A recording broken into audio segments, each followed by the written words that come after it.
thu kan thu dat se amuna local te mai ba ka in lama tanga lo thir tu te life lo en tu te le tu pa lo le enzel tu de tan po ti tharau thiang lim pol na kan dil saka i thu te re thiam tu ren thin lung lo ti wa sakla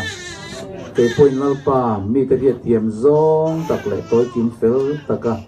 apoi mo chin che ka soi thei nan tharau thiang lim ma ka ngai tu na le ko ka te min kai khuai tu rin kan lau pai suam mengin garam di le se amen ole ni zana khan enge kan zir le ni zana kan zir fia kan nga oh sakol le tang lo chua kan zira tin zan ma sa khan tui puye tang sakol lo chua kan zira zaina lo chuan pathianin a ko han dik ati hi eng ko han hi nge ti bible tang kan sui do na ni khovela hian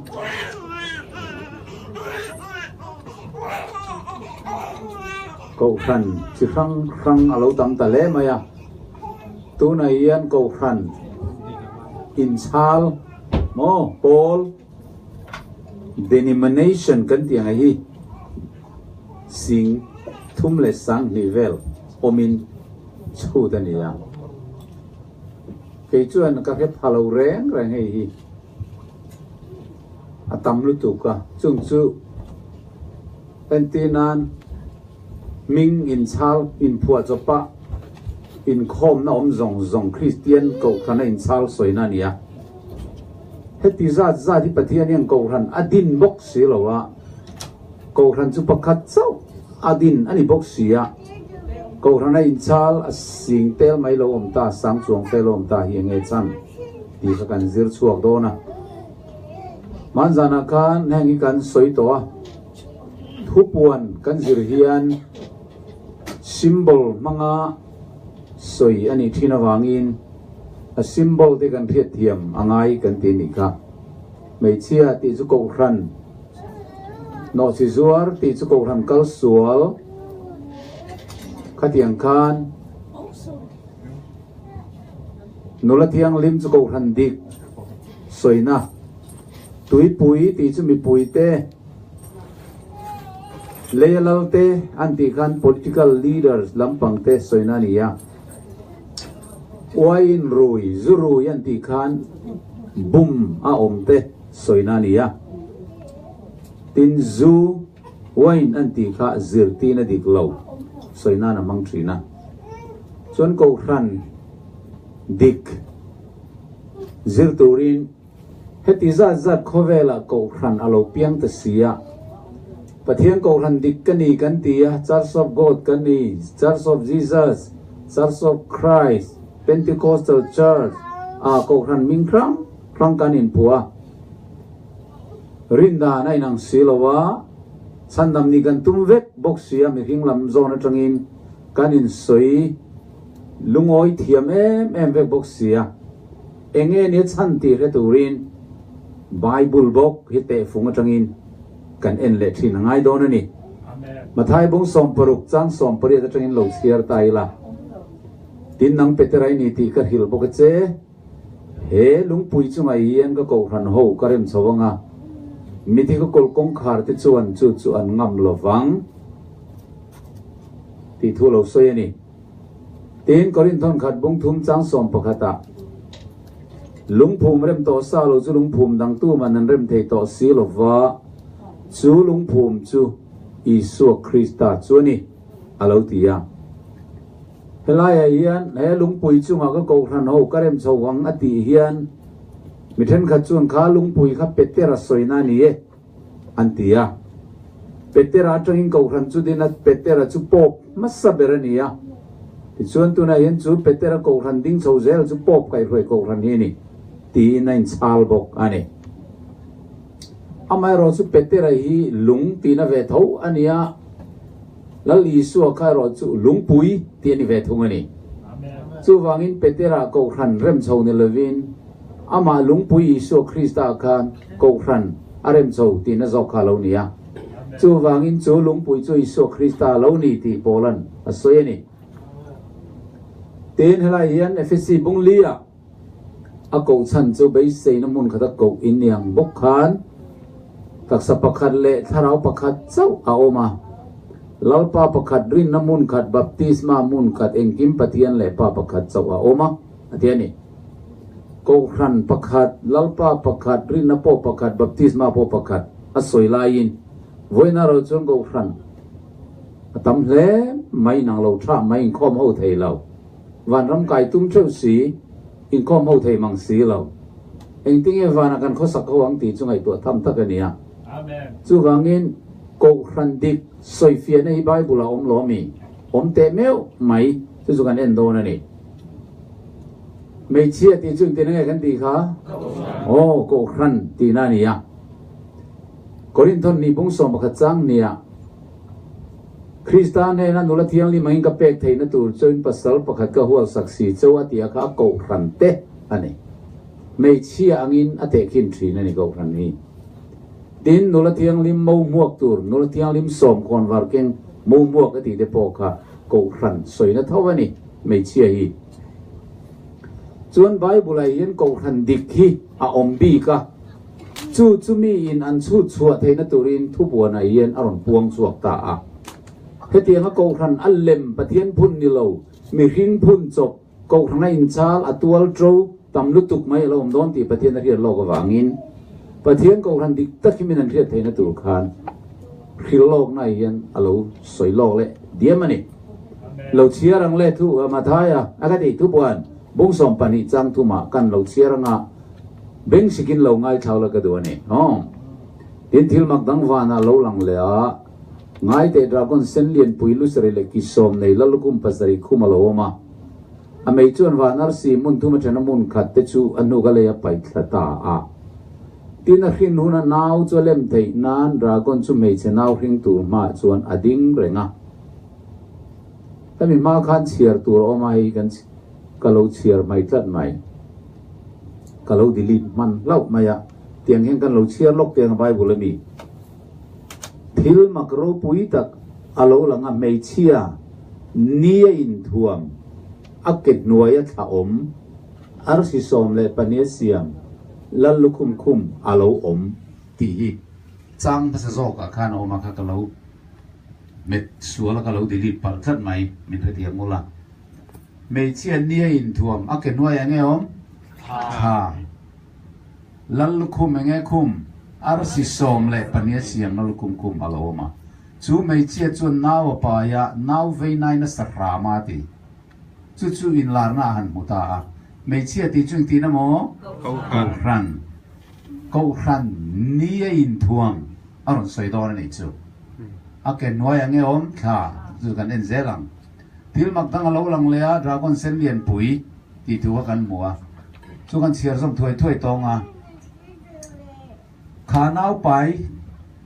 ไม่เชมาขานดราก้อนเส้นเลียนปุ๋ยข้าอดิ้งรุนไม่ตีกันมัวนี่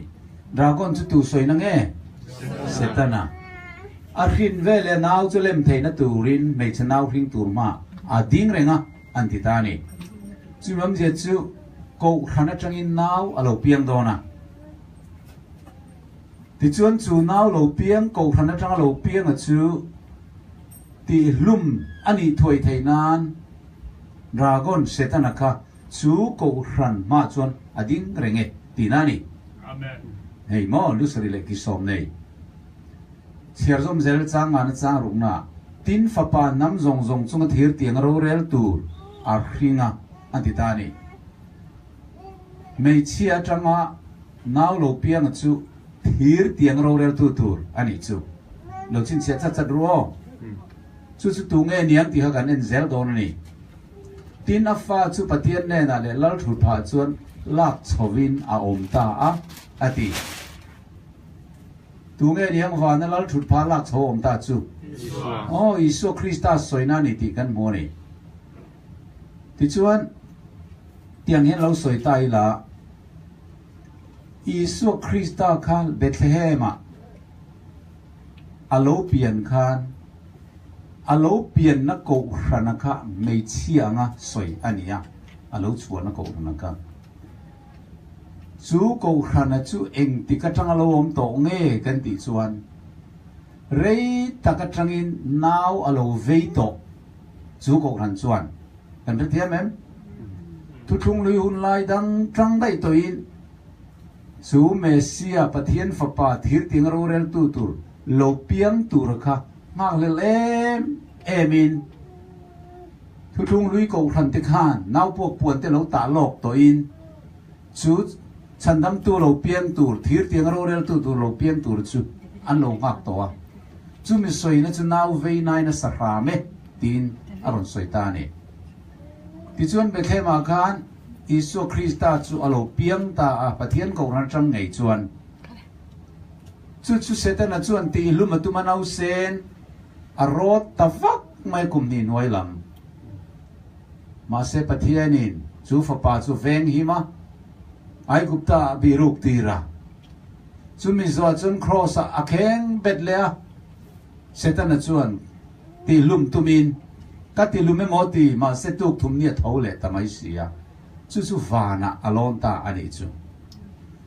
ti chuan a fa parhin chu ne tak lowa khan dragon chu mei che chunga athina urta ati cross tang kan isu Krista kan chu dragon setan chu an ne le to a pai kha ngam tatlat mai sia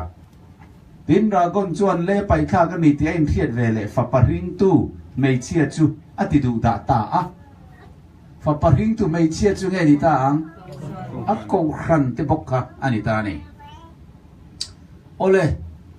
ti chuan khalera amuna chuan a tholu theinan mei chia chu mopui lian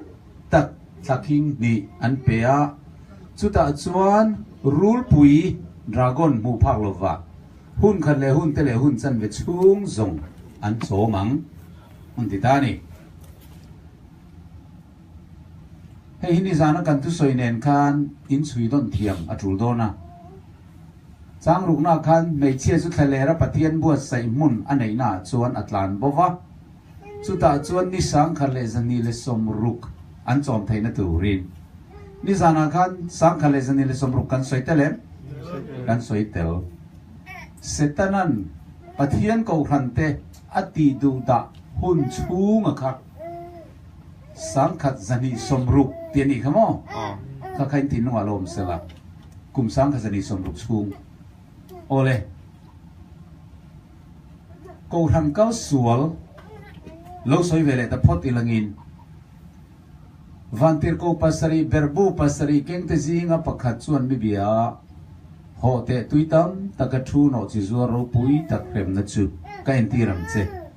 lelal te chuan ani chuan ngai thina leom te po chuan ami ngai chin na uain chuan rai ruin anom thin atia uain ka tin ngai kan ti ka zirti na diglo in bum na mo chuan he mi ngai chin na thil bol lo rang ka chak no akenga ati he mei che yen achala yen thuru babulon khoro pui te le thil te nom te nu ti khom bokani chu mei che chuan pon sen du le sen la ra sin rang ka chak le tu lung man tam le tu ke lung nin se ya rang ka chak no thil te nom mi ngai chin na thil bol lo khat akenga ati ani hei achala chuan thuru babulon khoro pui le no ti zuar te le thil te nom te nu ti ming zia aoma chu chu engmo mei chia bol lo kha ni chu ko ran kal sual soi na kha ni kina kan chui zelanga chu mei chia chu mi thiang lim te thi sen le i su mar tar ho thi sen na rui ka mu vele makati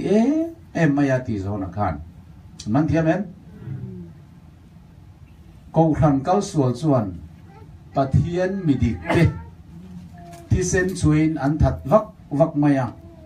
chu mar tar te thi sen na rui kan ti khani chu ko ran kal sual kan ti chu rom bishopina pop ain chalta ka tanga pathian ko ran pakhat akai hruaya khania kha pathian ko ran dik tak mai pakhat chau omaka rom atang khan kal suana lo luta ti chuanin mari chi bai buk na te mi thiang lim te lim biakina lak lu na te baptist aya tui thorte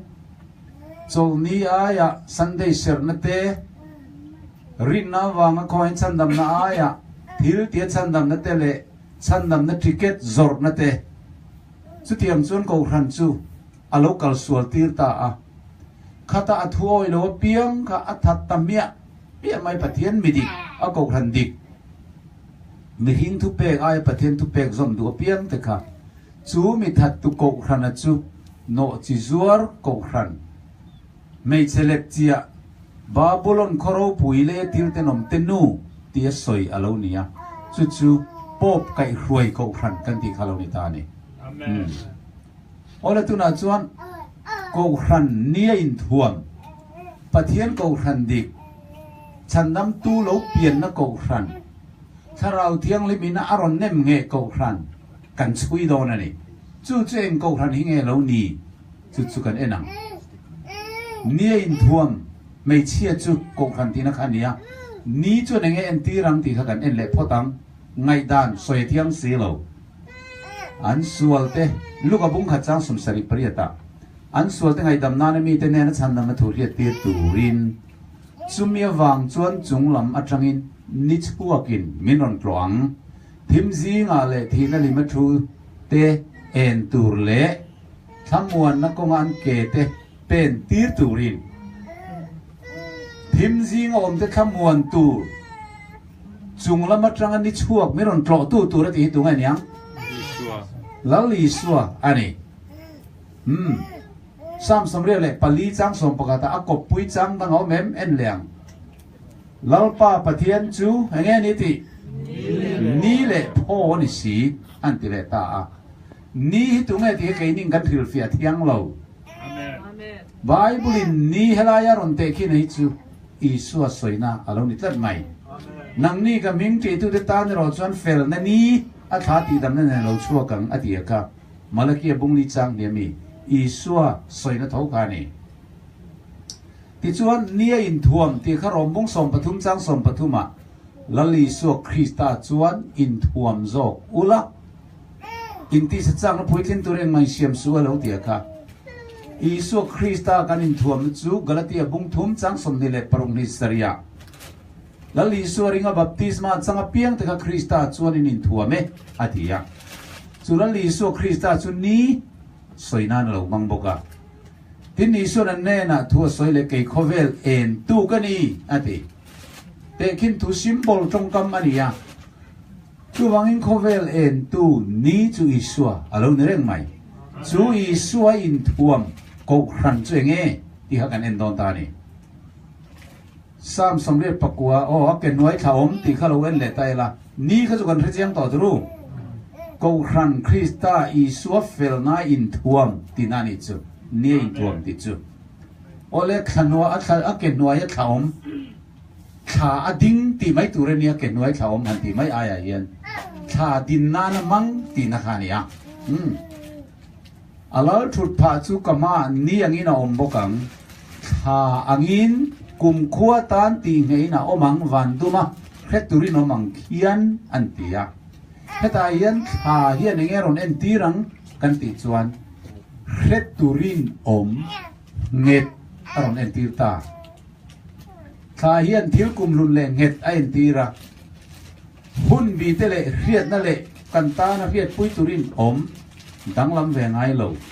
sattua na om tur kha alo en tirani ti khan kha a hera kum tinin adang lam thailo re re nga chu kum te hun te hian na khalo ni ta ni khet pui turin om ti na lo soya dang lam ngai lo hei hian pathian ko ran in nga na bible pathian thu nget le dang lam ngai lo a en tirani pathian ko ran din chan ai nga na chu pathian thu ti na ni chu kan re thiam em amen tin ni china ka sen khan bible hi ko ran in nga na bible pathian thu nget le dang lam ngai lo hi tha mangin lo en tira sam za som pakwa chang za pangana I thu hi ka ke tan te yan khon warania ka kongatan engani alo tia pathian ko ran chun bible hi akal kong en tu tan in nga na na manglata tha hian ni tangin en na ala chong ani amain en na anei lo kan ri thiam em ni tangin en na donga pe chuak le a chu tiang mok chuan he bible kan ti pathian le kha tu khol chut hang mai te hian amain en na anei lo Isu Krista atang cawa thu tak lokal ania wangin Bible hi eng ting kan soi ve thei cawa ni kan chiang em Isu atang cawa eng alo ni ve Bible hi chu wangin kan kongatan eng alo nia ma sang Christian ko ran ma sa zong zong te kha anin nga na chu Bible a ani lom top mai ni Early Christianity was founded totally and completely on God's word an top mai pathian thu khai nga na nan mangklat chu wangin meichia nia in thuam Isu Krista fel na le thiang lim na in thuam Bible thu tak in nga na ta na mangko ran ti kha Bible hian chu chu the turin lo record ani amen tina dot le chuan thu thung lui kan ti kha thu thung thar chun en thau kha ni Israel nam som le nam ni zong zong te kha he ta thu thung thar en na atanga lo chun en lok vek lim tharong bol na kal vek ka ania chung zong zong po chu aron en ti dual application an tia ar si som le pania siam na lukum ti hen nge en ti lang kan ti chuan thupuan bung som bung kha chang som nia ka ni ar si pasari chu ko ran pasari te tir ko an nia alo tia ar si som le pani ani chuan tir ko som le pani tin alo ni ta ni kan ri thiam em chuan thu thung lui huna chuan Israel nam som le nam ni te mangadin ko ran ani ti ka kan riat atra a ko ran kan ti Greek tonga ecclesia Hebrai tonga kohal an ti te atanga local ania a om zia chu thima tanga enga ko chuak ti na te suala tanga that na muna ko chuak ti na te dik lo na tanga a dikom tu ro ko ti te bol lo tanga thiang lima om tu ro ko ti na te ni amen ecclesia ti po ko chuak ti na khalo ni ta adam ate suala an tluk vele khan pathianin suala tangin adam khoya ngayom ti na ron ko chuak ka Noah ka khovel sual tu ka tanga him thaina turin a ko chuak boka Abraham po ur khuwa kal dai tangin so na milem biana train a ko chuak ka Israel nam som ne nam ni te ai gupta bo ya tangin a ko chuak boka ni kan ria te ru chu ko ran chu tu thung lui un lai tang na lo ding to a chu Isu Krista lo pian na tura pathian ina buat sai khania chu wangin nau veina saram adia kha anitani chuan tu thung thar huna zirti som le panitene na lan kai chho zelaka ania Bible lo chiar tai la mi them khatin ko khan chu Pentecost ni chang chang na lo ding chan ten ti thina in thenga ya mai hi o mang ve viau wa ma salangin ril zo ka chut na khan lo po lo mai kha lo nia amen a ril zo ka kan chut chuan now lo pai dai to ko khan khan amen Pentecost ma dai khan ring to tru chu wangin ko khan chu Pentecost ma dai khan lo om to wa ma se Pentecost ni kanin pathianin aron revive le ani zo ka ni amen aren tinung thar le kan tiang chu ole Bible tangina proof na lo zong zelila Bible in nga na tur kan mu lo chu na rin tlak lo amen amen Mosia kha chu mi chu thalera mi pungzi nga sinai tlanga betuvan tir ko ne na le min tha tu te ne na om khani chu mi chu min pek chon tu ra thunung la tu khani etia heta thalera mi pung tia mi zo tonga le lin ni sap tonga ting e lo en tiang this is that Moses which said unto the children of Israel this is he that was in the church in the wilderness achiangem pathian ko ran khalera pathian ko ran Mosia kha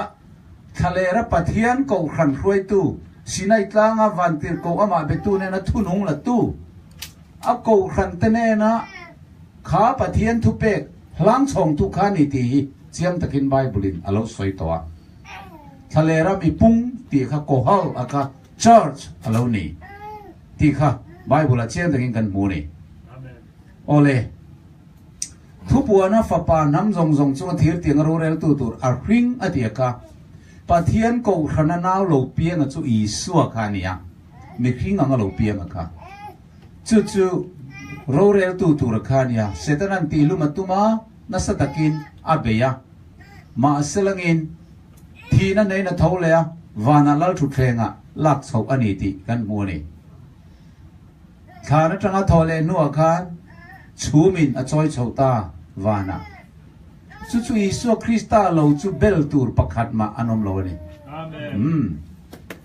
โอเลจู่เวรจวนรากอนจู่เลยไปข้ากันนี่ที่เอ็นเฮตาไปข้ากันนี่เนนัดจังตะโลวานเป็นไปข้ากันนี่ตัวครอสอินเบน่ารูปุยเบรักขันเสร็จนั้นจวดล้มเลยตาอันนี้ที่เอ็นเทียดขันรากอนจวนตีไงนะเฮตโตโลฟ้าป่าค่ะวานาชาวตัวบ็อกซีอดีตุรมชุนจูอาริงตุไม่เชียตีดูตาขันิตานีจูอาริงตุไม่เชียจูเงี้ยอากูรันใส่นานี่เฮ้ปะเทียนกูรันค่ะที่ชวนปะเทียนกูรันเป็นสุดตัวเงี้ยตีดูตาตากันตีชวนเป็นที่โคสนี้ถ้าเราเทียงเลยมันนักกูรันอารมณ์ตีปุ่นเสาเซลเตค่ะรอมโซลคาร์มังอินเสตนะชวนอารมณ์ตีดูตาตาซุมิโดตารอมสังกัวปอบไก่รวยมังอารมณ์ตีดูตาเลรับทักเลยจวลินที่ชวนนิพเทียนสันโกดเบียกนันีซันเดย์เซอร์ลุยตีนดานอารมณ์ติชัวกะมาริจิใบบุกนะอารมณ์ดินชัวกะมิเลมเบียกนล่างลูนเตฉันดำนัดทิเก็ตกันสวยต่อซองเตไบเบิลซิร์ตีนติกลูตินเรงไม่มีที่เราที่ไทยลูที่เวเลวานะโมเขมุนาโมกัลงัลซิร์ตีนเตอารมณ์ติชัวกะหากูขันโนจิชัวกูขันอดีไม่ชิคัลสัวละกันข้ามีซอมดูโลเปียงแต่ข้าถัดตะเมียมายังกูขันจุกัลสัวตาสันเดย์เซอร์ตาเวกา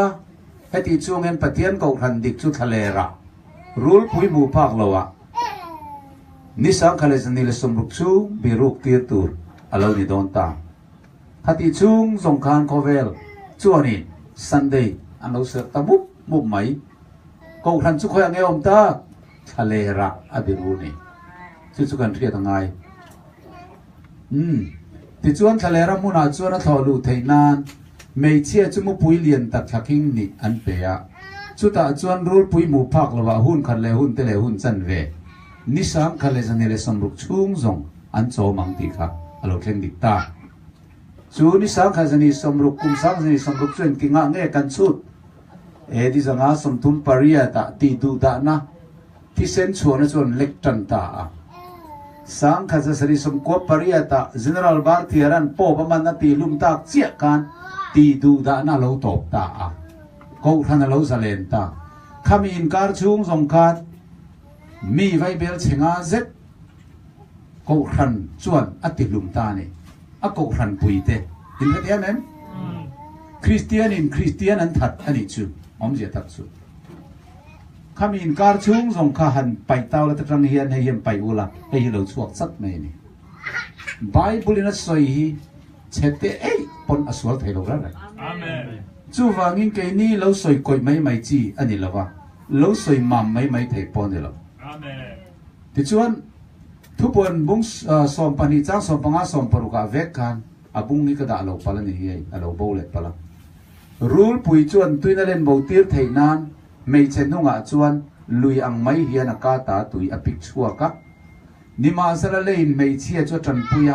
เลยชวนนักอ่างดราก้อนนักตาภิกชัวลุยจูอโลเล่มเจ้าตานี่สารกันทุสวยนั่งกันอินรอนดอสมเทียมตาเอ็มเลยจังก็สกอลดังเราชัวตีเตค่ะเลยเนี่ยข้ากูขันกันเสตนากันกูขันกัลสวลมังอินปะเทียนกูขันดิขัดติบอรัลเฟกตูรินตีดูดานะมีปุยจักน้ำมังอินตุยยังอินอารมณ์พิกชวกตาอธิมีปุยจักน้ำมังอินมาเสลังอินปะเทียนกูขันจูถูรูกิน alo om ta lấy chuan alo trần pui ta kan ti tru America khomol puya te anon tlan chia Viet mon tlanga te ram noya te le pu ka te an tlan bo pathian mi dik te chu an nun no hum him turin America ram khomwal anon thlen khan vào kama an trong traya lalpa herama hian lal tello sarkar min din sakla pop tello Christian sa khuwa min din sakang chei suamingin amen anti avan lung chiat la gen tro pathian ko han chuti du dai no ma se an tlan bawa ti chuan tui pui chuan mi pui te en tir kan ti ni khatru mo popin rom sarkar le sa khotu nei na kal kop manga mi pui chak na manga pathian mi te be na kha soi na kha nia ti du da na lui pui at apik chua ka di kha pian mon tlang te alfain phai rom te America khomol kan ti te kha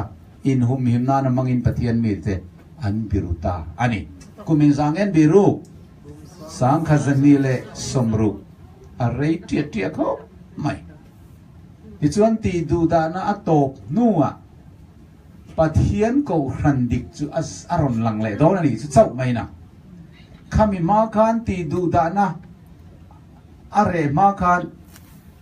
kha rom sa ko kal sual ko hrandik lo khan fa a hring treu mai ni chu chu tu te nge kan ti chuan protestant ho te khan ni ta ni kan thia thiam em Martin Luther na ron protesta chuan khat tang khan Paul thang thang lo ding treu tamaya kum sang kha zanga som pasari kum atangin in rem lovin an oma amma ru chuni zan kan suen khan khovel top dona anin zom khom le dona chu su pop in a ruai le don ti kan muang khanin alo theng dik ta ti pok kan soi ni kha ole ti chuan ti du da na lo re a Christian ko ran chu alo ding treu to maya a thenin ming tha pui loin phua Isua ko ran anti athenin pathian ko ran an lo in ti Church of God athenin Church of Jesus athenin Church of Christ athenin Emmanuel Church Calvary Baptist ming tam lut tuk mai khanin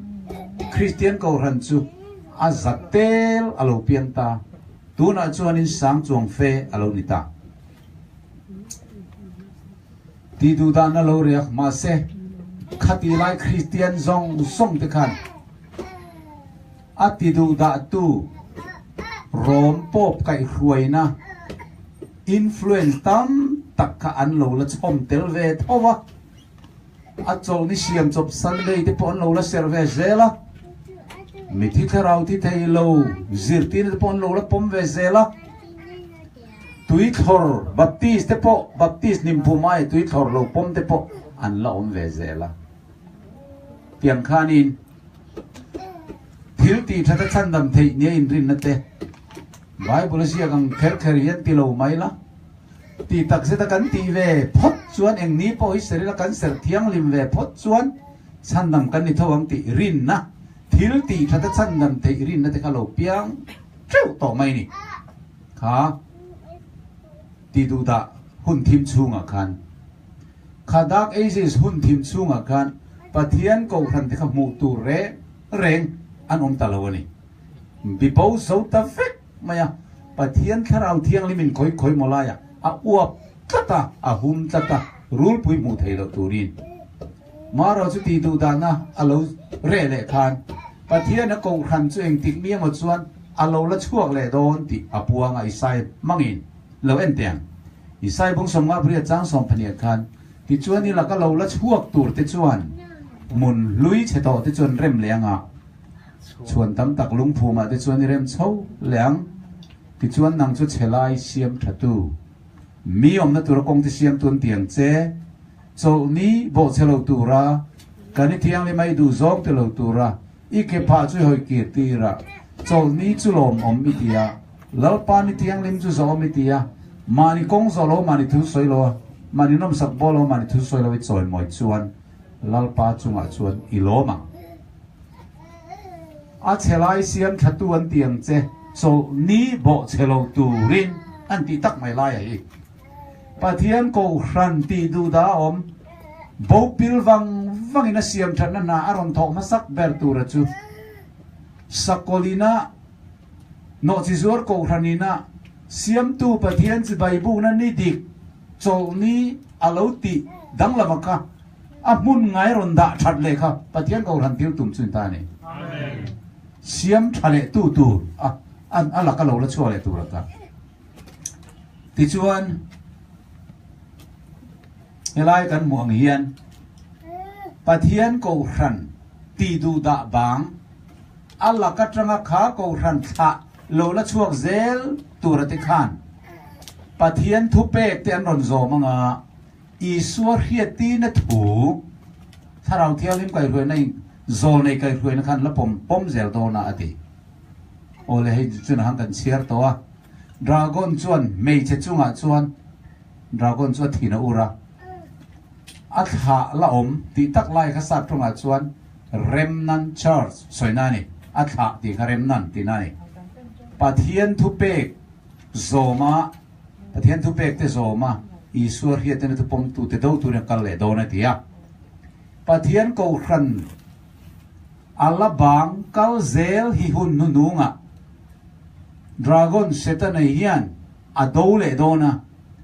chu mi do le na matura man ro tu na kan ma a national sunday law kan ti bok ani le do na ni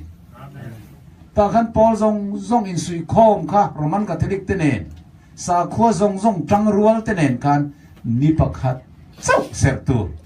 sunday chau ser tu ni dang zong a na tho tu ti khan puang do na chu tak mai chu pathian mi te ta na thil har sa em ani do na eng wangin nge kan ti chuan pathian mi dik te kha chuan pathian thu pek zom khan ron tum tlat do na iswar hiati na thu bible ezol nei te sia khan ron pom don sia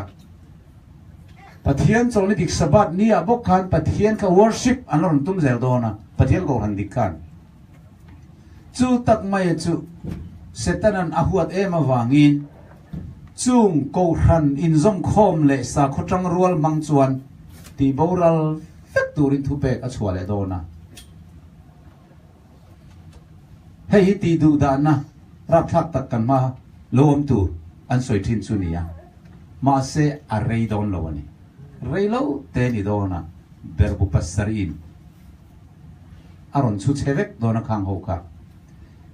sadarak mesak abednego te kha milim beturati lui ani khan an du mia lowa midang zong tang rual kha chuan lung rual takin milim an bia milim man kuna ma se kha pathian mitlem te kha chuan an du chuang tlat lo mai ni milem ma kuna kha chu tiang che chuan tu na hen mitam ber kha tang rual ma sela pathian mirin om ko hran dik kha kal zel ati kha chuan pathian tu bo chia chol ni lem vaser khan the don lo amen khata tak khan ti du da aron tu manga aron doron le do ni amai ro chu sadarak le mesak le ben ne ko ti kha anan ti du da nan phuar beta ro tuina mei puya anan paita ni kha tiru mo an kang time kha an thiem thian ne kin an ma ni a isu kha aron cheng ve a ne na ro pui tu kan chang ta ni amen chu tiang che chong kan ma hian sunday ser tang rual zong in pathian meri nomte kan le khal min khap sakanga atopa min ti boral anan tum lai tak kan rem na hi pui pasari aron le bodon ni kha kha chus kan malam sabje kami tu ne kan soiman ri lawa this one and the dragon was wrote with the woman and went to make war with the remnant of her seed remnant ti chung ti na mo alabang chu alabang tu te nge which keep the commandments of God achiam tu mo pathian dan thu som pe zom turani ti la zir ti tang tu ti kha and have the testimony of Jesus Christ. Iso Christa khiatina thu nei tatu pom tatu te kha. Chu at ha la bang remnant te chuan nia. Chu setanan dragonin a do tu te chu ni ta ni. But thiên thu pe chú cần ria hay thu som pe ki. Tu lai Christian tam berin til mak mai chu. Rap thak ka ti mai chu. Ison cross a min tlan to. Cross a kan heng da ni thai bo to zomangai to lo ti hen mirap lu tu kani. Amen. Hangai to te u. Isu Christa min tlan na wanga heng pathian thu som pe zomangai ta lo alo ni si chuan cross va lo bol lo do nem ka ti thin. Amen. Cross thil sual zong zong ti theina permission alo ni don ti nang alo ni anga. Heng dan te zomangai to lo ni chen bo chiat thei ti na ni. Sertan dan te po zomangai to lo bo chiat thei ya. In thoi na dan te po zomangai to lo bo chiat thei ya. Hei po zomangai to lo jena bo chiat thei don ti na niang. Ui re na te kan bo chian ni si chuan. Milem te kan be thei to ni si chuan. Pathian dang te kan nei thei to ni si chuan ngai to te u. He sir tin ai rap thak yom chuang do na mi kho vela hian. Mà se hian Christian zong zong phuar kho muk mai sia. Cross a pathian thi na khan pathian tu som pe ka thi bo to ni anti. Ma se lal panazol nei isai mangin. Nang ni ka thu pe tri tu tu zong zong tu tu. Kadan thin lu pai tu tu zam su. Mi rin te soi chien na. Lau hek su min ti. Hallelujah. Amen. Kay ni Jesus Christa khomai na wang atlan kan ni na hian. Kan tilunga pathian dan churon nem kai ta zoka. Amen. Isu Christa min mangai na wang cho thiam chan tir kaloni tir khiat thiam na pian tar na kan nei zana tangin ruk du lo nei tan ron nem kai nga la. Amen. Ui re du to lon teron nem kai nga la. Chol ni ser ro ti teron nem kai nga la. Pathian dang nei du to lo na teron nem kai nga la. He pathian dan tilunga vong tu which keep the commandment of God atiaka. Pathian dan thu pek te zom tu te chu dragon in ado don ati chuan ma se ne don lo amen ado tu hiat lom zok don ani amen enge ni rem nan ti om je chu kan ti chuan puan than tel lien tak in nei ta in phal zar zara ato pa in phal bang kha rem nan chu ni nda thiam em chu ti ni chuan puan tel in an tel khan Intel masak lama ka original lama ka mo infal bang ta amor zong kain thala ala bang ka abulber tinani remnan char ti chu kokhan bulber tinakani che amen kan thiam mo the word remnan means that which remains and is like the original atirami tinakani pathian kokhan hi sidinga omani ti bible yan chut theina lo da reng mi hing na changas zon chi ani to lova biakin kong kalu chunga chang te khan va zong te ko hran dikin mudon lo ra reng amen ai zola local tawla church of god tiringot pok panga in muang in khom ho thei thak lo amen iso krista ko hran tiringot pok pali in muang cross sen cross dum cross kring cross tiel in mudon ani in khom ho thei thak lo Isu kau khan te chin ang thap niom tak teru mo setana hian Christian te min van bum koi ne mai min van tham lo mai ka ti min bol ni setana hian eso pathon thua chawak pakhatin ar on changtla ala aton vea ar on kani tia ak ati thowa an tiang dewani biagin kong kalchunga pathian ko ran iso ko ran Krista ko ran ming thap pui blackboard a kantara ma se kha khan pathian ko ran min siam chuang lo amen kan in vua mai ani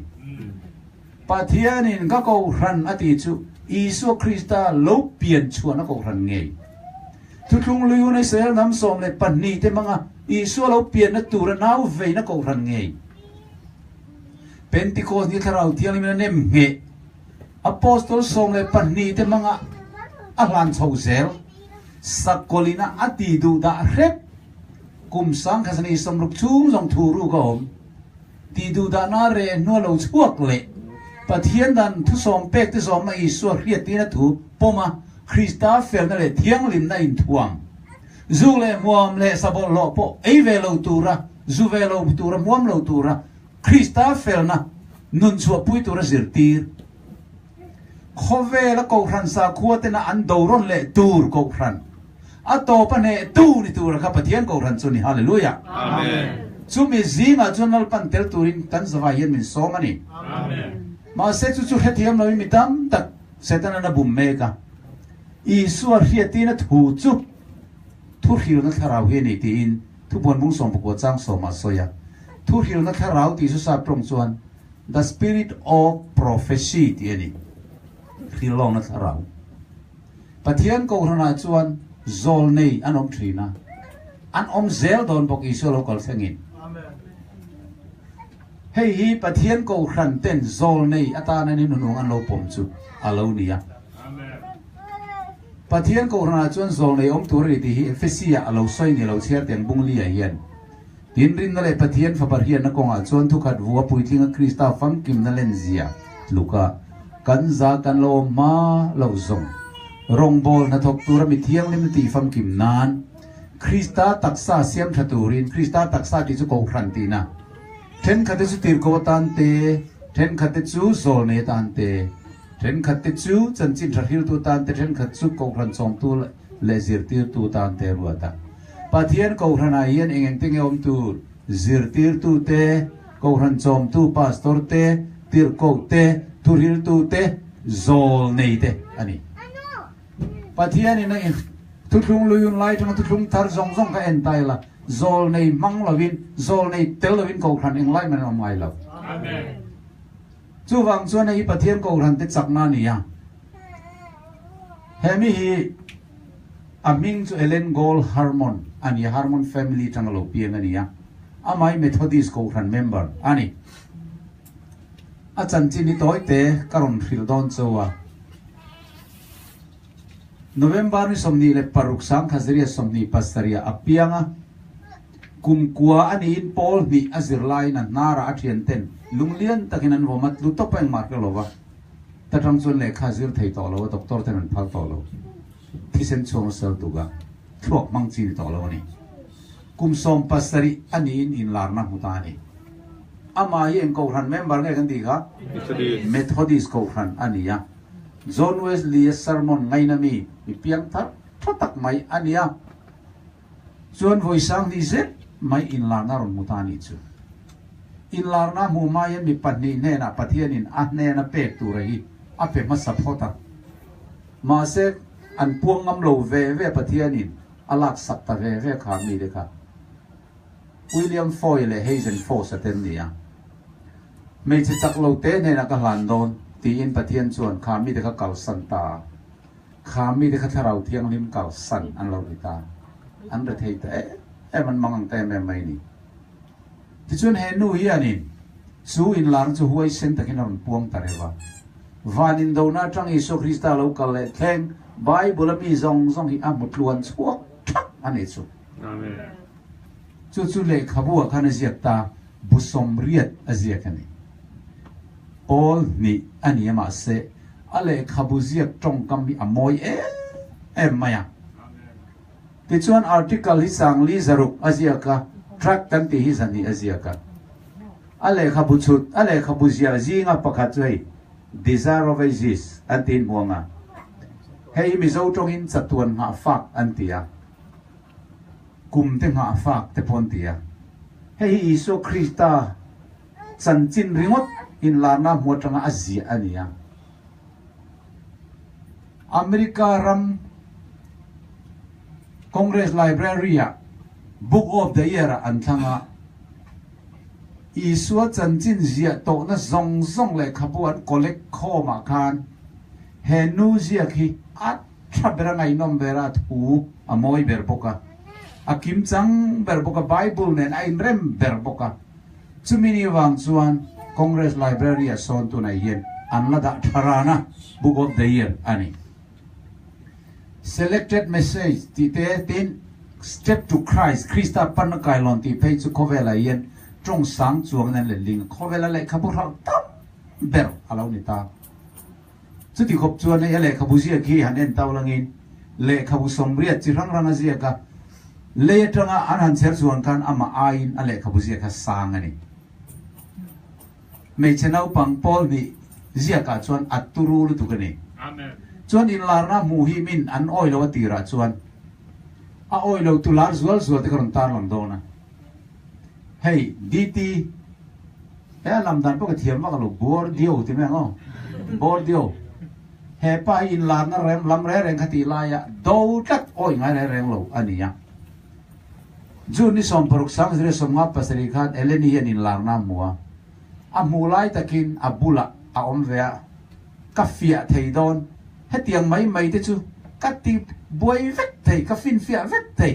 ti in chapo takhan a tong chuaka maro chu nar ten hupa aka ten hupinga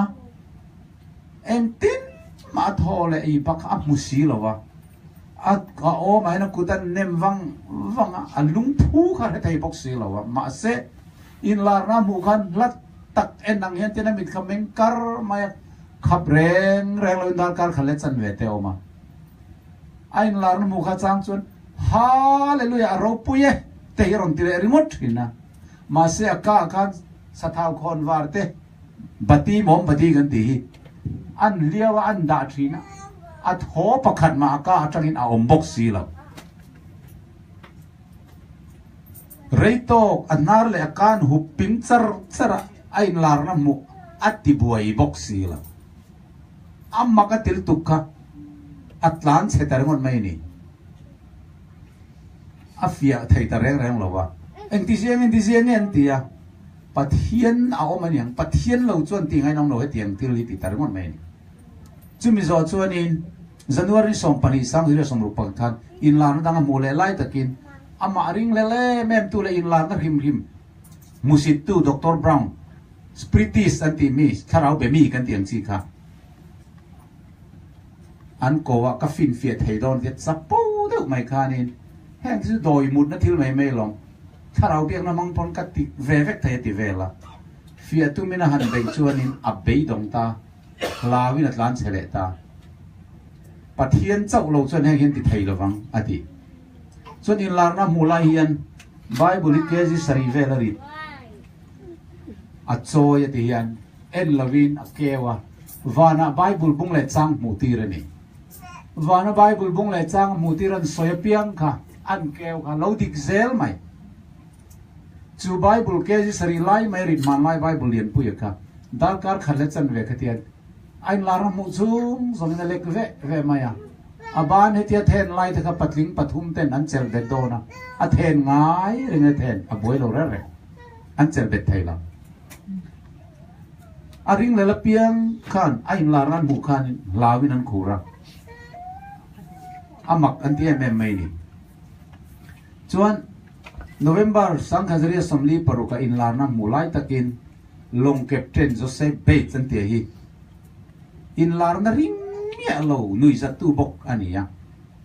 long ho tu abula anon huaya chuta in larna aron puana chu sau rei vung Orion kan ti hi alai taka khen akorong ma zau lutuka ti thu ka ron puang ani eng tin nge le khathiam lawin science lampang arsi lampang te puan thei astronomer po ani si lo tin ma se en len nan lian lutuk mai an siam thiama Orion an en kan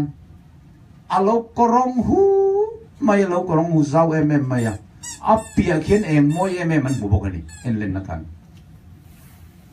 chona korong zau zia khan an te kan kom na khovel hi pakua po at holang an te ni chu a korong kal tur hian amak anti em mai ti chuan ain lar na reng khan an chiara bible a hian mi hroilut veka lali suwa a choi sanga thu som pe poimo zia aron khal gol zel boka chu wangin pathian zol nei dik tak aniam ti kha aron pom than ta Lord William Rose chuan en len na lian tak an siam atang chho rei vung korong zau tak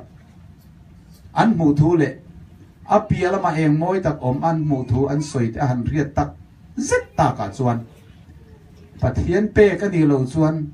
he nu in la nei riat ngai na om lo khi tiang ar si chan chin khi ti narin le na kha asim pha ta ani chuan Dr. Calvin Trust le anupui Agatha Trust an ti te hi doctor physician doctor tak tak pangai an nia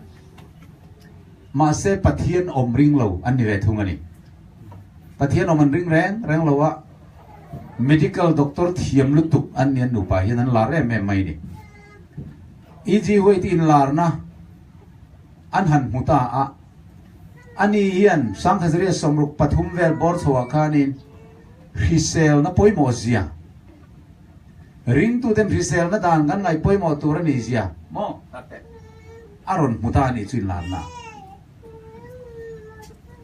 chu le khabu an ziak ta tak taka health lampang kha chu doctor te pani chuan risel na le khabu zia khan an chiar ta char mai chu pathian ne na tang chau lo chu ne tiang em a thu diki mi khing na zia thai lo ngan ti ta amen pathian om ring lo doctor pani kha he risel na le khabu in lar na zia an chiar tagin christian aroin petani chu hallelujah amen pathian ya lo om ngai ni don hi enga tinga tiang em a diki mai chenau pang hian a zia thai an ti ta ni voina hian risel na dana zia te chu doctor zong in an zir tan le ta khovel ai hian til alo hre man zet sex education te zia ka nu pom dan te zia ka fa en kol dan nau pang en kol dan a zia te pei chu khovel ai tha aom lo an ti thoi ani chiar ve ro fa en kol du ti chuan mi zo tong an ling victor le ling victor mi zo tong kan dei victor chu tiang ko paro pui chon in lar na bu thina ma se van doi thak takin herem nan church pathian ko ran na la bang te khan an ring lel pathian zol ne an lo pom ve thin lo ani chu 7 day ko ran yan atir lama khan chu mini wang chuan herem nan church anti 7 day adventist ko ran lo in ti ta hi an lo ding chuak tan tir kha an chau rau em an chak thei lo ani ma se he in lar na pathian ne na tang chuak ninu nunga pathian ko ran te kai roi na turani tian an pom nuwa ko ran chu lo chak pa em dia lo thang lian ta tu nang khovel ram rang san ni le som thum vela ko ran kan lo din ta ni chu amen even no kan hil chok trep to ni so ko ran kan din ti mai khani lawa mission station school nam do in le khatiang ang office kha ram rang zadni le som thum zeta kan lo hil chok to ko vela yen ko ran Christian Protestant zinga yen Pentecost kan ti ho yen chak em a hi ram zale som nga vel zeta ain zar phar ve to ni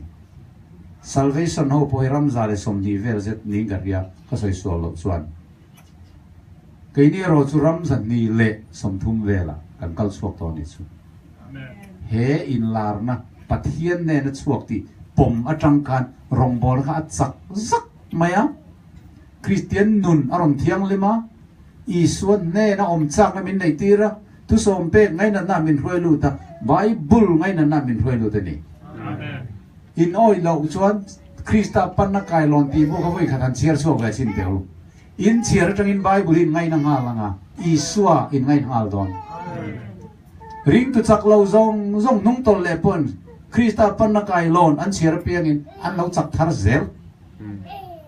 tum khachu infala gian crusade lian pui mai an neya presbyterian ko ran pastor kha speaker ania athu soi kha nung em maya zantin mai yan mi kha hol khatin an lokala chu ta chun le khabu pakhat akom tla hi zantin aron lek chuaka in oil lo chun ka le khabu hi chiar ve mai ro athu ye that asin o atia chu chatuan ma fak bu kha lo nia desire of ages kan ti kha athu soi zong sermon khat rang khan alo la thina ni kan pastor kan union president pastor Feiri makha avakal veya he pastor tu soi nung an tia me ka kal ve du tia a vain khom ve a tu soi chu lo nung em mai la taka ngai nom em mai chu ta alo lek var mai chu satuan nga fa kha alo ni in khom bana chuan pastor feri ma chuan ka chi bai ngat dawn ani kalom mai he pa tu soi he nung lu tu ti in pon alo chok chu lo chi bai ta i thu soi hi anung min an ti ka hia ka lo ka takin karon puta sia kalom lu tu thei to pin bei zero mi tam ta christian a manipur ram hindu ram mi kan sia mangai ni tin alo kwa lo haka lo chi bai ya khami ile khabu soivet mai komtla hemi bu I chiar vero ti tin ka embu nge ka ven ve du ve atita pasor kan pasor feri ma chuan hey en relatia an en chuan desire of ages ti kha alun nikal mai komtla to khan mo hi kan zo le LNG wi ji ka sin ti kha an thil ta ameng kha dang lam ta khá lệ khá buộc áp bảy ta đi chú ngày tuổi theo mi riêng thìn lung hiệp bôi lu tụ cái này bô là cắn thìn lung cắn đặc khát đi 7 day câu khăn lệ khá buộc thì hiện má dòng dân tùy em nó sermon dòng xoay na nè mang à cái là mình liền là el bethel po khá khát tàu ai accident pala chăm phai à cái là mà tây na om chung dòng in LNG hui di le khabu achiar asarmona lo nung tal duka Mizorama el bethel sarmona pichwa ka mi zong kan pian thar tamai mati tur khopin atupa kera machuan kapu heti khopian in thudik ihia ichiara hai idam lo chung zong ka chiar tir che sarmon ponum pa akau han diga hian ron lut ve lo la anti khan hemi ko ran kom chon min ka tu soi mai sang don lo ti tlat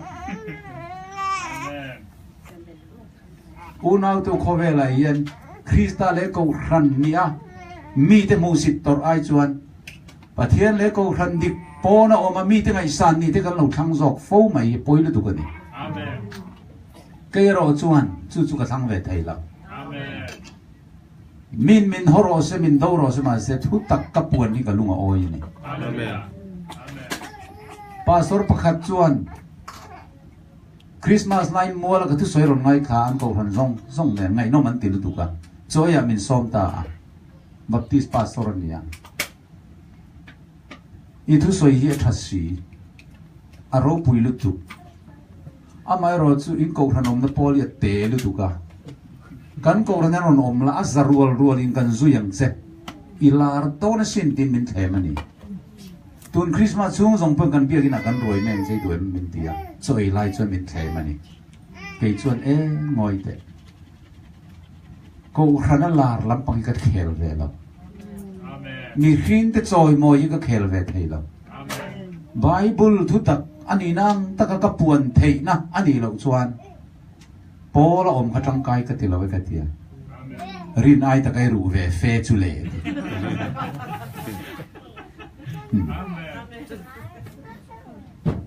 Doctor Calvin at nupa pathian omring lo tehian he nu in lan an chiar tangin Isua an rin thani chu hallelujah amen ole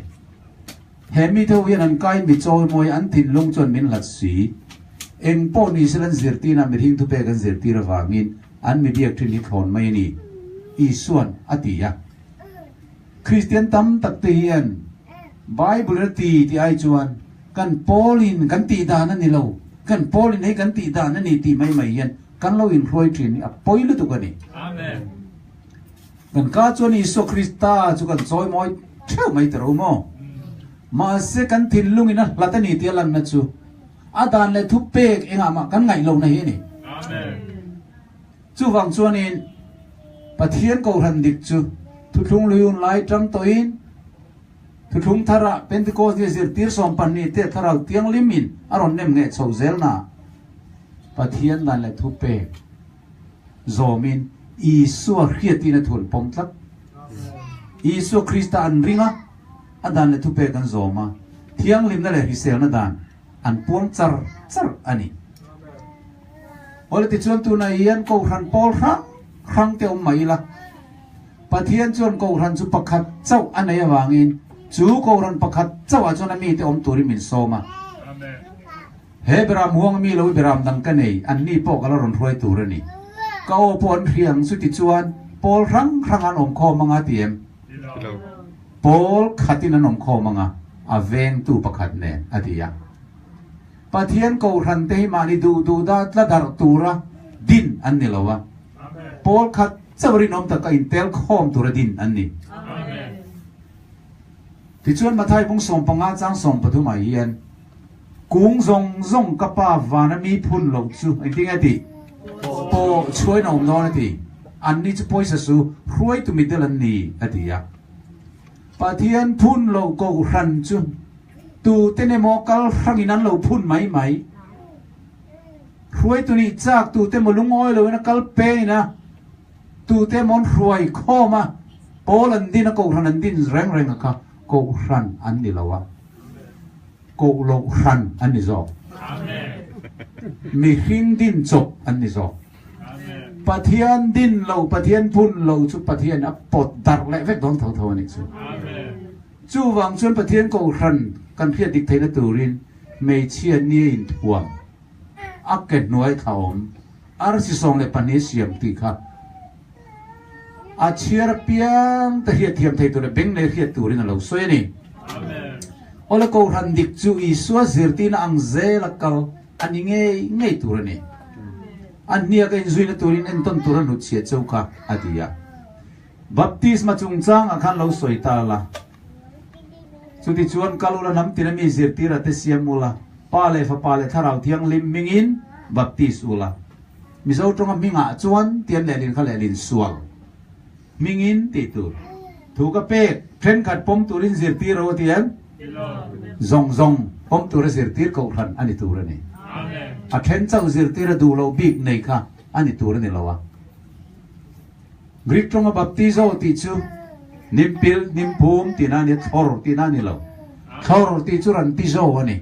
baptizo hi chu phum tinani zona point ai no na salim ko kia nga baptiz boka chu ta chuan tuye tama wangin tin mian lo kala baptiz man changlom tui tam na in baptiz angai chi pa in thor hi baptiz ni lowa the ran ti zo ani zo ani chu bible na pom lo ani chu wangin thu pe zong pom tur zirtir ko ran pathian ko ran dikha kan zona nga ya lali so na seilen na ko na zarta lo them khaning tenge ti dan pa ngai chol nia in khom nei na kal thin chol ni ti chun ti na nge sabat ati saprunga khan Exodus bung som nia kan but the seventh day is the Sabbath of the Lord thy God ani sari na taka kha pathian ta na sabat chu ni e ti na ni chu mini chun nai thok tur na lo ti ni ma se voi na yen Christian kan ni ti si pathian chol ni na thok hi kan va tam em eng wange chu kan sual wange mi ni na bumin kan om kan thia lo wang chawane chung mi ten he na chuan ani varhil rok ati chu thutak kan hirangai lalpa san ria chung changa ke lalpa le zir tir tu mai in ke ka sil chuan ang ni point ke sil sak tur ani ti tunlai Christian tam tak chuan ke sil sak kher ngai lo kan ni ngai tlom chuan tok an ti le tari ngot mai in ngai tlom ma piang in lo sil ve su ati lo ke lalpa le zir tir tu mai an kasil isu khan ni le ngai tlom em isu ai ngai tlom tu nge omang ani pon asil si chuan ati ani chu keilal pale zirtir tu me win ka sil chuan nang ni point sil turani hi thu pe kani ma sa ngai lo ti chung yang Christian thak kani thei don em chu wang chuan in pathian ko ran chuan heng hi alat ti ve kani in chiar zom teng chang som pangana in chunga ka tiang hian nang ni pon in ti ve na turin ani ker ti ve ngai chi ani arin ri ngot chi ni lo atia ti ngai chi ani ril ruin ka lo silang ati thei ni lo a sila sil tak tak ngai chu chuan pathian thoi na dika min nu lu tani ka thu ril chon chau kha pathian ne na ta ka musi na ti pole hian apua cho pasoi lo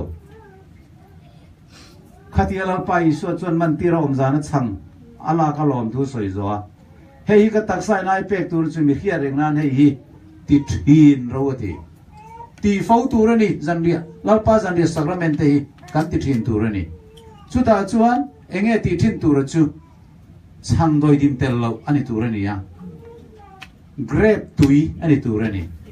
then kha chuan pum pui chakna romantic sen te ka wain an lo mang mai mai wain ai wa athin in biscuit ten lo sem ve ringot zel chang thop te doi dim matel chuan isu krista kha misual ani anti nani sual nei lo isu taksa min kan tu ani entir nan changa po khan doi dim aom tur ne lo amen chang doi dim tel kan semian na li su kha misual sual nei ve thau kan tin dat lu kan ni chu wangin hemizon nawala khathi se na tu tlung tar mi hiareng nani na pia hei ti thin ro atile chu chang chu ni na no chu ni na piangin local le ma lo zong lal pa thi chu den ti ra ni Good Friday seri lal pa thi na en ti na ni lo amen Sunday seri isu thole na en ti na ni lo amen isu thi na le thole na en ti na chu lal pa zan de sacrament ei le baptism chan hi ni zo amen chu ni bible min zir tir dan chu ole ko han dik chon khovel puma chan chin tha aril chuak ngai ngai tur ni Mizoram te nen tawla vai reng te po theng zo lo ko han puat so bit tam lutuka Burma po han theng phak lo ko han te kan nga ni zo ra mai mo ma se pathian ko han dik chu khovel puma chan chin ra hil chuak tur ni amen tu su kan thia da ngai tu na yan ko han yan thei to pin ran kan la ram tina chan chin tha kan thila ni tin sang thum chong in baptisma ron changai alpa suf ke nom rose amen ole ko han dik lo chu kan soi man don lo wa thu phing bung som pali chang som pakada khan mi ngai kong dik niom takalang atop thi na kong ni siom ati tlat mai ko han te hi kan lo in phua ve rok kroka kan pola tam thada wang te kan zai tuya wang te kan lim viau awang te missionary kan tir tam ve em awang te yen pathian yan non recognize ve mai tura kan ngai thin kong ding niom takina lang ve tlatani ma se tu na kan soi ang i suap pian chu na ko ran po ni lo zirtir som le pani te om na ko ran po ni lo sakolina ti du da po tur ve lo pathian da na thu pek zong zong pom tur zirtir po ni chong lo ma ni lim lima lo lima krista min cha lo lam ve mu mu remote ma yakha ato pa an thi do ni ti na ni amen chu wangin pathian ko ran dik chu pakhat chau awma a thiang lim tur ani ya khovel huap zo khovel dap chuak ko ran ani tur ani ya thutlung lu na tang israel nam som pani le thutlung thara apostol som le pani te in la lon chhozat ko ran ani tur ani ya iso krista rem chho ko ran chu pentecost ni tharau thiang lim lo thena nem nge ani tur ani ya Jerusalem atanga tantur ani khalai ko ran tharka ko ran dik chu sakol ti du da na sang ka ni samruk chung tuar chuak ani tur ani ya ko ran dik chu pathian thu pek zom mai sur hi tin thu zom tu ani tur ani ya tin ko ran dik chu khovel do ron ko ran ani anga ya ko ran dik chu mi mal kai hruai na noi om lo wa bible thu le enge khom puilian ro rel na thu chuak anga inen kolani ya ko ran dik chu isu lo pian na ko ran ngei kha ni ya isu vana lon nuwa ko ran dang din chop reng reng kha alem le atual trofek ani to isu piang man ve lo hen ko ran thar ho wa hian a music in manem a music man ngai ko ran dik chu sim na dik tak nei tu le zir tir tu ni tu rani kan sim thai tak tak lo ti ko ran dik ani thai lo reng reng ko ran dik chu khovel puma chan chin tharil zo tu tu rani tu rani ya apostol thurin bible zir ti ang chia zom zel tu rani boka ko ran dik chu pathian tu pek zong zong awaya zom tu le zom tu zir tir tu ni anga ya kum sang ni somruk chu thalera thu ru ani tu rani ya chu ko ran lu ber chu mi hing pop ni velovin krista ani tu rani ole Christian ti du da no ko ran Paul lo ding te hi pathian ko ran dik ziding ani to lo phua chop vek alo ni ta pathian din ani to lo wangin baptist ko ran John Smith din sang khazaruk som pakata isua piang man lo ti du da pon tur ve man lo ti du da no piang dai ani kan man tiam em Presbyterian ko ran John Calvin an sang khazaruk som li pakwa din ani khata gan isua piang ve lo Pentecost ni nem nge poni ve man lo ti du da na atur man bok lo ti du da na rem no din chop ani Krista ko ran Alexander an sang khazasari kumadin Gambelan sang re somlia adin tan le bok heng Church of Christ an ti te tin Jehovah Witness kan ti Charles Russell an sang re somnga pania adin chop le mai mai ania ti du da na re nu lira ani chu mai to taulang Methodist ko ran John Wesley din ani ama kami piang thar thatak ni ma se a ko ran din hi pathian ordain ani to lo Pentecost Church sang khasakwa an din tan ve chau USA tangin tin Church of God kan ti te hi sang re somruk pathuma he pathian ko ran 7 Adventist an ti tanga in la chuakin an helta Church of God 7 day ain vuatani ti chuan tum menua World Church of God hi allowing le a USA Church of God in waringot hi zanivel tunan omani akhoi berchunga pathian ko ran ni tang an vai pon ling lan ni lo vekang Church of God 7 day chua san lein Harvard WM song hian sans go somthum kan Radio Church of God adin leang una du tak tu zain ka soi Paul soi chen na lamani lo thu tak zong tu de tan thu tak mu chuan turin ka puang ani amen tuna Paul rang kan ti hian pathian du tak takanom vek amen piang thar dik tak takanom vek khalam ka chu kan buai lo ma se piang thar ni ma se an om na mun adik si lo chuan an bo don ani amen chu ni kan soi du chu ni tu na hian in Mizoram level zela han soi tai la te khin thu hi ai zol tangin champhai culture basa i chuan don chuan champhai bas dik taka i chuan lo chuan i thleng hau lo ani eng ba sa po chuan ka ti that ve phot chuan champhai ka thleng o me man ter ngot te lung lei lam culture chuan si chuan inang pon in ring ma la champhai ka thleng don lo ra cái mà ni kan dik ti mai la kan chuan nak bas kha dik ve si lo chuan mo a bo zo ne kal thei tho chu tiang chia chu ni Paul rang kho ve la tam ta ka oma a chunga kan piang thar tam tak kan om thi na ni isua du tak tak ka isua ringa chan dam ni du ka kan tama ma ni eng do nang zela kal ko ran Paul ti na yen piang thar tak tak kan om unal tu amai ro chu hen te hi ni pathianin ring takin auro in ransu kami te chuan bo chiat na varhil ro Babylon ni chu asan turin ko ro min ti ani chu amen asua na chuan wana tong to e kami te u lo chu ko la rani nom to ro min ti ya ma se Babylon chu asan du tat lo chuan pathian mi kha bo ro ve thowang amen lo ta khan sodom kho kha chu asan lo ta se pathian mi ni ma se bo ro thowang amen chu wangin tu na hen pathian mi ni si te Babylon chunga kan om rei to lu tu ka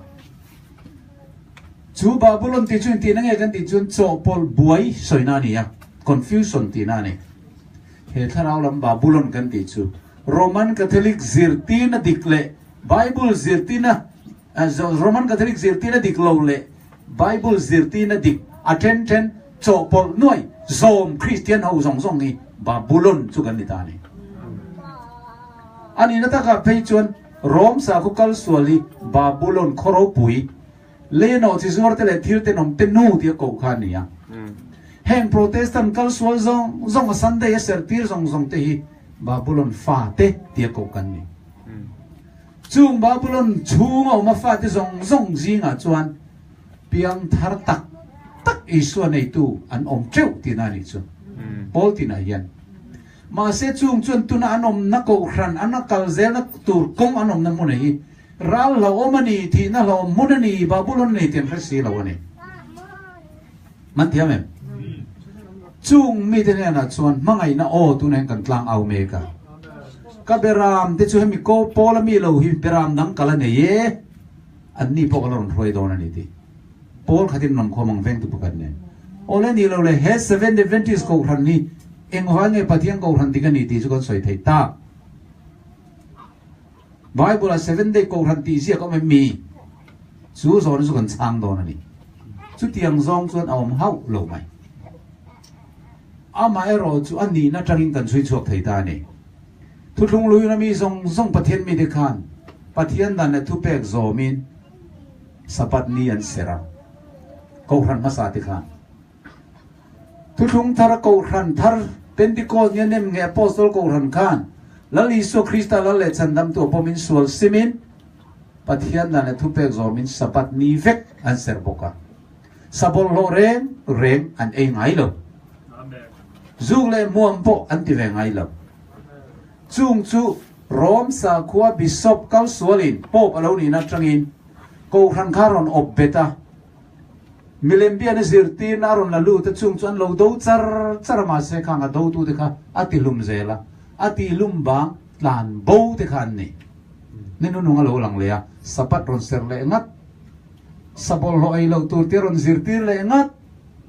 คริสตาเฟลนั่นเลยเที่ยงลิมนะอารอนินท่วมติงัดข้าอันละนี่เลยตาอันนี้เลยงั้นติงเซเว่นเดย์แอดเวนติสที่ฮีอันเราอินทัวตาที่ไล่เตะกับสวยแข็งดัวกันสวยตัวกันโรมันแคทอลิกจังชัวโปรเตสแตนต์ซงเตกันมิงทัดตักปะเทียนกูรันคริสตากูรันอิโซกูรันซุมิกูรันเมทอดิสเพรสบัพติสอันเราอินทัวนั่นเซมเอ็มตัวนิสรีนิเซอร์ลวินนิขัดนินเราเซอร์เวกบกะมาเสกข้างโพลเลมเตะขัดตีดูดานาเราเรตากะขันอันรอนลังเลเทียมมาค่อยๆมาจังนั้นลานบูนารามาจังขันสบัดอันรอนเซร์เลดานิสรีนี่ขันขลายคริสเตียนดังเด็กขันเฮ้ยส่งหูส่งนี่เต็มเตะสุขอยแล้วมาจังโลกลงเงี้ยนิสรีเตอันรอนเซระไอ้ที่เที่ยงลิมเวียวเลยงาละนิสรีนี่เต็นเซร์เวลนิสรีหัวนี่สมเลยอันโนติทีนั่นนี่กูเอลนานันมังอ่ะนิสรีหัวนี่สมจุดสัตว์ตรงส่วน7 dayหัวนี่สมที่ขันนี่ทำไมอ่ะ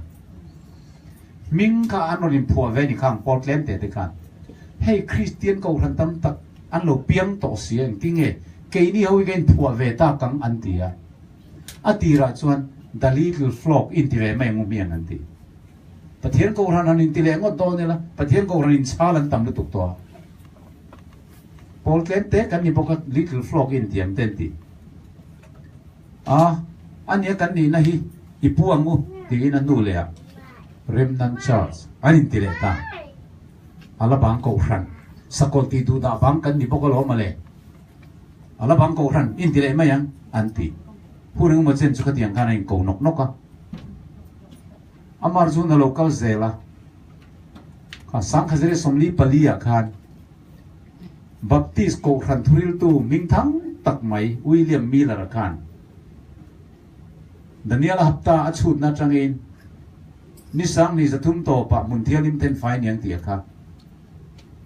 ออกตุบาร์นิสมนิเลปันนี่สังขารสมลีปลีอามุนเทียลิมเทียนไฟตุนัลิส่วนโลกาลโดนตีนอิส่วนโลกาลนับพวงตาขัดที่ไล่คริสเตียนซงค่ะ Sunday service นี่ขัดนะ service กันนี่ที่กันเรียนรู้ขัดที่ไล่ค่ะ Adventist อันนี้เวกบอกอันนี้ Sunday service ซงค่ะเองไง Adventist ที่ชมเสียแล้วลิส่วนโลกาลถวยโดนตีง่าเลยแต่การิมตัวซงค่ะ Adventist ที่เวกันนี่ Sunday service ซงเถอะค่ะอาไม่รู้จูสังเกตสมลีปลีอาการอิส่วนโลกาลตัดสีเราออกตุบาร์ขาคันมีอันไปดงตากุมโลเวเลยกุมเล็บเข็นปนโลกาลสวงเราขัดลายคริสเตียนแอดเวนติสต์ซันเดย์เซอร์นี่ขัดนัสเซอร์แอดเวนติสซงเตกันอิสัวโลกาลเลยนะทุจาขับปวนนั้นขับตาดี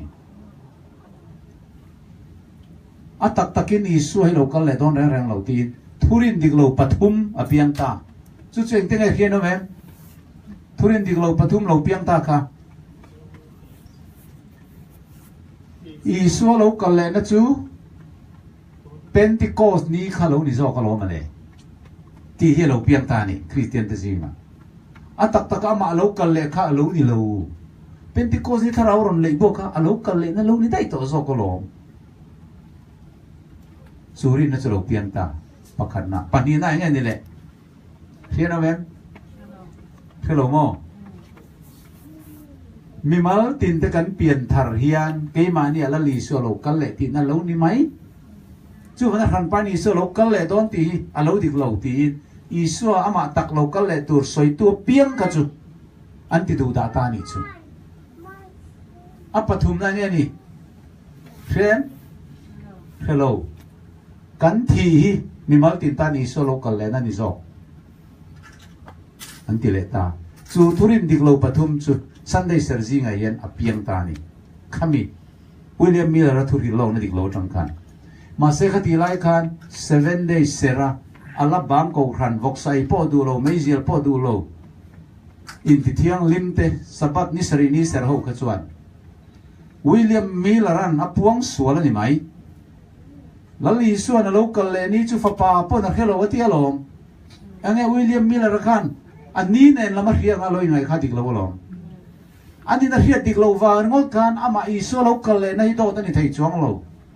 chúng hắn là Isu Christai local lệ ngày ngày đó là tiền phù ta cái này nó còn buông dẻo ta ni sari se Isu local lệ nó ngang lệ ta cả buông chun zom dẻo tên ni vàng kan 7 day ho Adventist ho anh ti ta ni chú cầu khana anh ni nó tắc kan còn buông na ka hey ngày kan mi ngày buông ô anh ti ta à sáng cái này somruk pathum kan he mingi anh lôi bùa lên ta ni chú ala bang ko ran tia tang khan 7 day ni sari ni sera Isu local le na huai sen ta kala puang ngam tu te be sei tu te kan ni lom tin Adventist aloi ti ta ni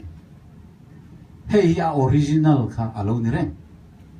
Bible zirti nei pakhat ma apai ve lawa pakhat ma abel cha ve lo hei ya Christian ko ran dang zong su athen na dik ema rin na wa ma fel na te Chandam na thona te han dik ma athen lai kan ma se a thu zom na le dan zom na han dik lo le ma thiang lim na thu a ten dik lo le ma khatiang te khan he 7 day Adventist ko than tian lo chal ta ka hi atira chun mi nui zat na tong kam long an ni na dik tak khan loi sia chu Bible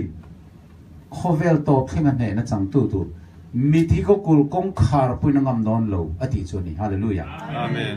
chu wang chon heberam huang kong khar lu lo wa adang lamalun lon lu re ren ka suam mang ve kan ni ti amen pathian ko ran chunga kan om yangai kat tu na hian amen no wa long chunga om zong chau kha chan da man ni hallelujah amen adang zong zong kapatian mi ni ma se long chung an lu do se lo chuan an bo ra don tho ni chu wangin he ko ran ni long nen te khin ani ya along captain chu Isu ani amen chu wangin rin na chak lo tak chung point Krista a kanon lu tanga chu beram huang ti chu ko ran hi ani ya beram ti chu member te kan ni ya beram kong khar chu la Isu hi ni cái hi công khar chu kan ni tu po cái ma lu chu mi men omang ati ya ko hana kan lo lu chan ni kan nu pui du wang mai me ko hana lo lut kan ni chuan adang lama lo lut kan ni amen kan pasal te wang ru ta he ko hana yan kan omani chuan adang lama lo lut kan ni chandam kan ni don chong lo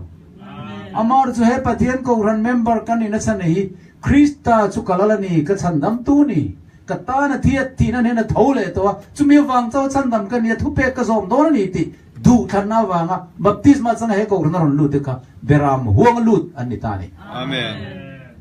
chu wangin he beram huang lu lo kong khar lu dang lama lon lu zong zong ka suam mang an ni ti chat to unaw tu khovelen pathian in ko ran pathuma din lo pani po din lo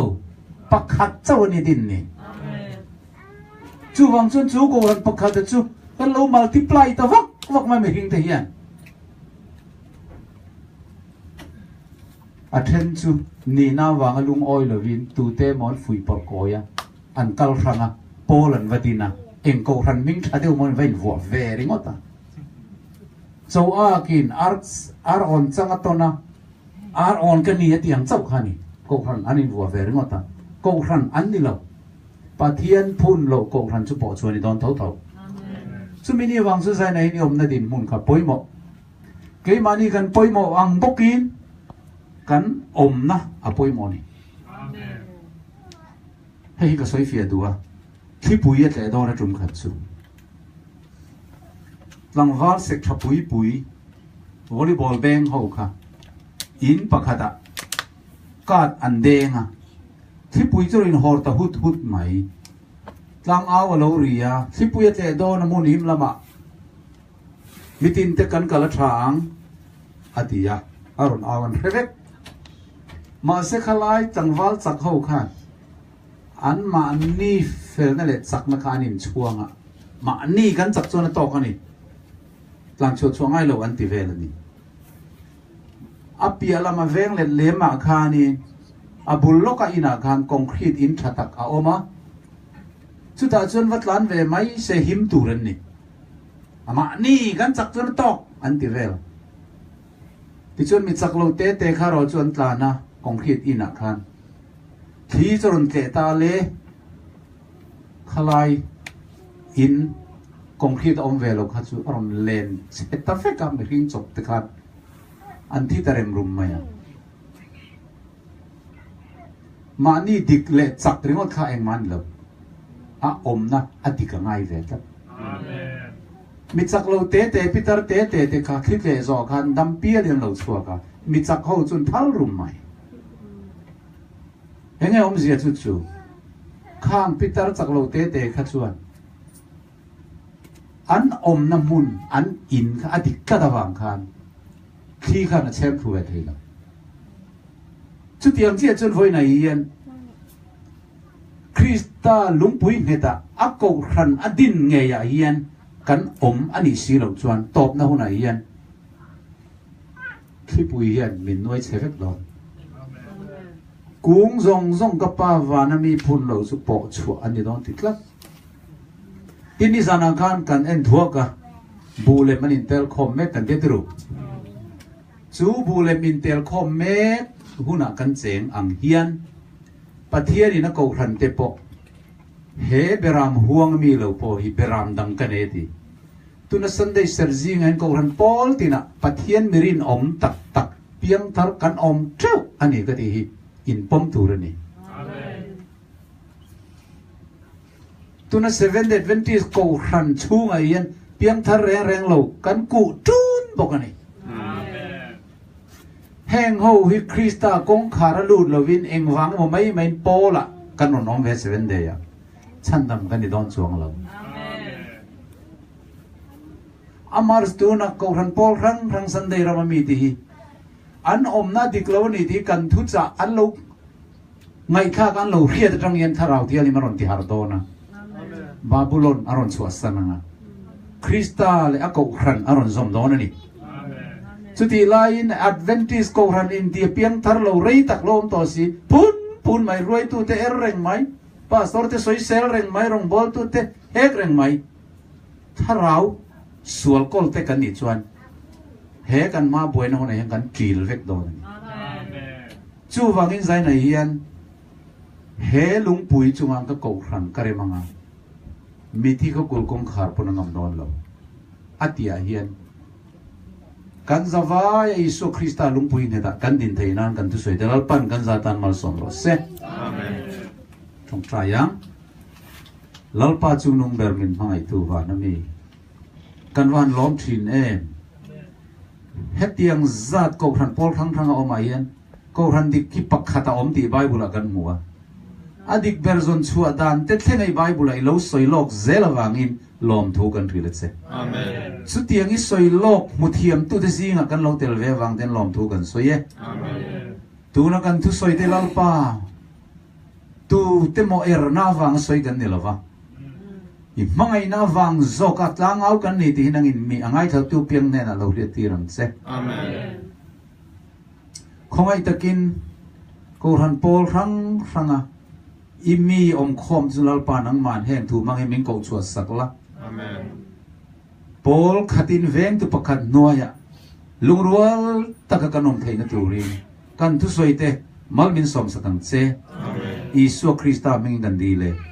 Amen.